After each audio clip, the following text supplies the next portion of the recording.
Assalamualaikum warahmatullahi wabarakatuh. Selamat pagi anak-anak. Apa kabarnya hari ini? Alhamdulillah, subhanallah, tetap semangat, Allahu Akbar. Pelajaran tematik hari ini sudah masuk ke subtema baru, yaitu subtema 4, pengalamanku di tempat wisata. Kita akan belajar pembelajaran 1 sampai 3. Dimulai dari halaman 86 sampai halaman 100. Silahkan kalian siapkan buku tematik 2E, buku tulis, pensil, penghapus. Sebelum dimulai, kita baca basmalah dulu ya. Bismillahirrahmanirrahim. Semoga materi hari ini bisa kalian pahami dengan baik. Halaman 86, subtema 4, pengalamanku di tempat wisata. Pergi ke tempat wisata merupakan kegiatan yang menyenangkan. Di tempat wisata, kita memiliki berbagai pengalaman. Perhatikan gambar berikut. Di sini ada ayah dan adik yang sedang bermain di tempat wisata. Kegiatan ayah dan adik yaitu bermain perahu bebek. Di tempat wisata ada banyak permainan. Lalu, apakah kalian pernah bermain ke tempat wisata? Apakah pengalaman kalian menyenangkan atau pengalaman yang kurang menyenangkan? Sekarang lanjut ke halaman berikutnya. Halaman 87, pembelajaran 1, bagian ayo menulis. Salah satu tempat wisata yang sering dikunjungi adalah tempat yang memiliki pemandangan indah. Keindahan pemandangan alam dapat diungkapkan dalam bentuk puisi. Nah, di sini ada puisi yang berjudul Alamku Indonesia, karya Ayu. Sungguh indah negeriku Indonesia. Sawah ladang terbentang luas. Bak permadani dari Sutra. Indahnya hamparan lautan membuai setiap pandangan. Oh alamku Indonesia, indahnya tiada tara. Nah, itu isi puisinya. Puisi tentang pemandangan alam biasanya dibacakan dengan penuh kekaguman. Berarti kita menunjukkan ekspresi wajahnya dengan senyuman. Halaman 88, bagian ayo membaca. Pernahkah kamu menulis puisi karyamu sendiri? Ayo belajar menulis puisi. Tentukan tema dan judul puisi terlebih dahulu. Lalu, tuliskan kerangka dan isi puisi. Kerangka puisi berupa kata atau kalimat yang akan dikembangkan menjadi baris. Nah, ketika kalian mau membuat puisi, yang harus kalian lakukan yang pertama yaitu tentukan tema dan judulnya dulu. Misalkan di sini temanya suasana pantai. Lalu judulnya nanti puisinya Pantaiku yang Indah. Misalkan seperti itu. Setelah menentukan tema dan judul, kalian buat kerangka puisinya. Kerangka puisi itu berupa kalimat-kalimat yang nantinya akan dibuatkan isi puisi. Di sini ada contohnya, yaitu kerangka puisi yang pertama, matahari pagi terbit di pantai. Kerangka yang kedua, angin bertiup di pantai. Nah, dua kerangka ini nanti kalian buatkan lagi dengan menggunakan kata-kata yang indah yang lainnya pada isi puisi kalian. Misalkan dari dua kerangka tadi langsung dibuatkan isi puisi. Sang surya mulai menampakkan wajahnya. Nah, di sini ada kata indah. Kata indahnya yaitu sang surya. Sang surya adalah maksudnya matahari. Ada istilah-istilah yang lainnya. Istilah dari matahari yaitu sang surya. Lalu yang kedua, sepoi angin pagi menyapu wajahku. Ada kata sepoi angin. Maksud dari sepoi angin ini yaitu angin yang bertiup di pantai. Angin yang bertiup, sepoi angin itu. Jadi ketika kita membuat puisi, kita bisa menggunakan persamaan-persamaan kata yang ada di kerangka puisi kita tadi. Sekarang Bu Fitri kasih contoh yang sederhana ya. Contoh membuat puisi. Misalkan Bu Fitri mau membuat puisi dengan tema hewan yang disukai Bu Fitri. Lalu Bu Fitri tentukan judulnya. Karena Bu Fitri suka kucing, jadi judulnya nanti kucingku yang lucu.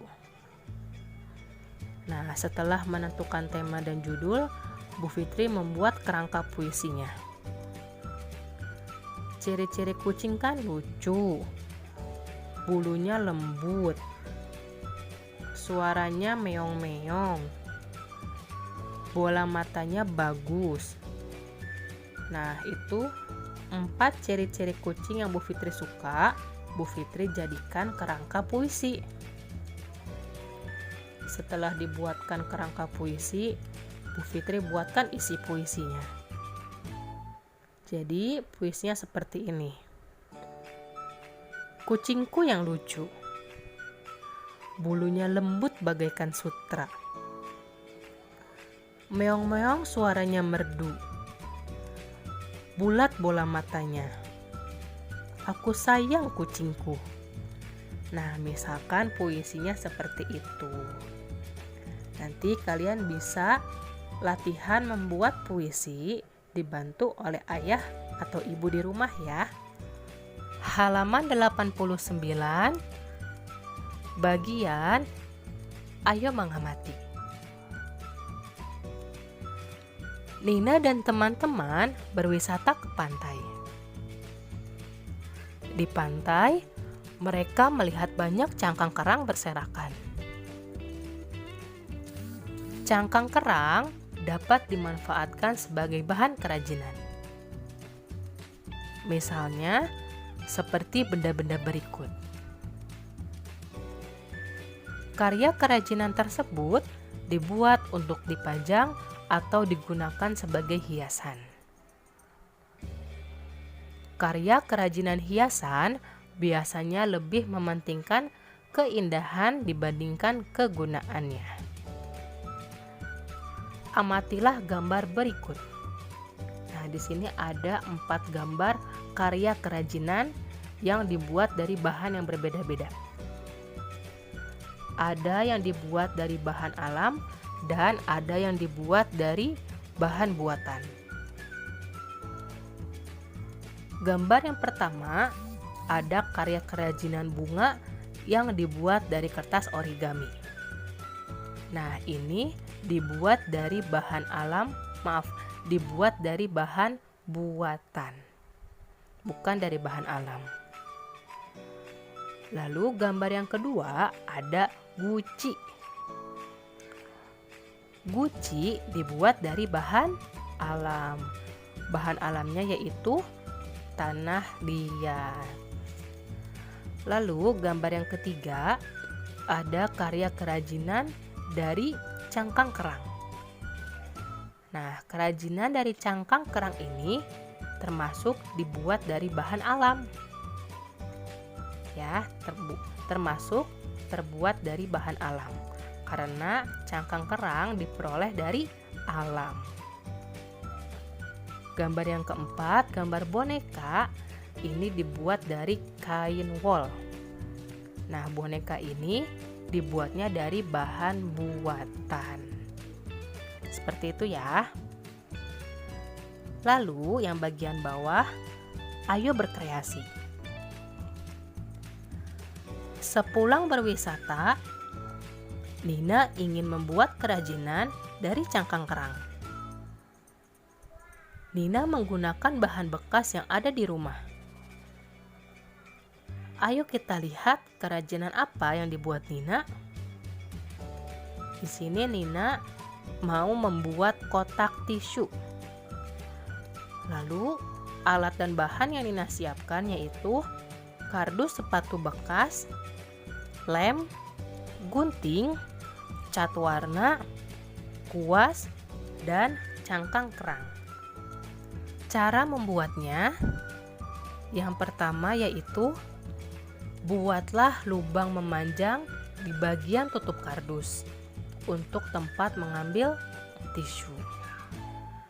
Yang kedua, warnai kotak sepatu menggunakan cat dengan rapi. Yang ketiga, tempelkan cangkang kerang sebagai hiasan. Yang keempat, kamu juga dapat mewarnai cangkang kerang supaya lebih indah. Nah, ini adalah cara membuat kotak tisu dari cangkang kerang. Lalu yang bagian bawah, ayo berhitung. Nina sudah selesai membuat kotak tisu. Nina membuat 2 buah kotak tisu. Tinggi kedua kotak tisu tersebut berbeda. Tinggi kotak tisu pertama yaitu 28 cm. Tinggi kotak tisu kedua yaitu 16 cm. Nah, di sini satuan panjangnya menggunakan sentimeter. Lalu di sini Nina menggabungkan 2 kotak tisunya. Lalu Nina hitung panjang keduanya. Di sini karena satuannya sama-sama sentimeter, jadi tidak ada yang dirubah ya satuan panjangnya. Kita langsung hitung angkanya. Lihat yang bagian penyelesaian. Tinggi kedua kotak tisu. Yang pertama, kalian tulis dulu tinggi kotak tisu yang pertama, yaitu 28 cm. Ditambah tinggi kotak tisu yang kedua, panjangnya yaitu 16 cm. Jadi 28 cm ditambah 16 cm. Nah, karena sudah sama-sama sentimeter, kita langsung hitung angkanya. Kalian bisa menggunakan penjumlahan bersusun ya. 28 ditambah 16. Hasilnya adalah 44 cm. Halaman 91, silahkan kalian kerjakan soal nomor 3 bagian A dan bagian B. Nah, ini soal cerita matematika menghitung satuan panjang. Nanti kalian kerjakan menggunakan cara ya. Waktu itu kita sudah belajar menghitung penjumlahan dengan cara bersusun panjang. Nah, nanti nomor 3 ini silahkan kalian menggunakan cara penjumlahan bersusun panjang. Halaman 92, pembelajaran 2, bagian ayo bercerita. Libur panjang telah tiba. Keluarga Nina ingin pulang ke kampung halaman. Mereka ingin pergi ke tempat kakek di Padang. Selama di Padang, banyak tempat wisata yang ingin dikunjungi. Ayah bertanya kepada Nina dan Adi tentang tempat wisata yang ingin mereka kunjungi. Ayah bertanya, "Saat di Padang nanti, kita berwisata kemana ya? Ada yang punya ide?" Nina menjawab, "Kita ke pantai saja, Ayah." Adi juga menjawab, "Aku ingin pergi ke taman bermain." Nah, di sini Ayah meminta pendapat Nina dan Adi. Ayah tidak memutuskan sendiri tempat wisata yang akan dikunjungi nanti. Sikap ayah mencerminkan sila keempat Pancasila. Sikap sila keempat Pancasila yaitu bermusyawarah atau berdiskusi. Berikutnya halaman 93. Perhatikan gambar berikut. Gambar yang pertama. Ayah, bolehkah aku melihat pemandangan di sana? Lalu gambar yang kedua, aku bosan di sini. Lebih baik aku melihat-lihat sendiri saja ah. Nah, dari kedua gambar ini, menurut kamu, sikap manakah yang sesuai dengan pengamalan Pancasila? Lalu, sila berapa ya yang dimaksud? Nah, di sini yaitu gambar yang pertama. Gambar yang sesuai dengan pengamalan Pancasila. Pengamalan Pancasila yang keberapa, Bu? Pengamalan Pancasila yang kedua, yaitu kemanusiaan yang adil dan beradab. Kok sila kedua, Bu? Iya, karena Adi bersikap sopan kepada ayah ketika meminta izin untuk melihat-lihat pemandangan yang ada di sana. Adi meminta izin kepada ayah dengan sopan. Nah, sikap Adi itu adalah sikap dari pengamalan sila kedua Pancasila. Lalu yang berikutnya, ada Nina dan Tony yang menerapkan sikap sila keempat Pancasila di rumah.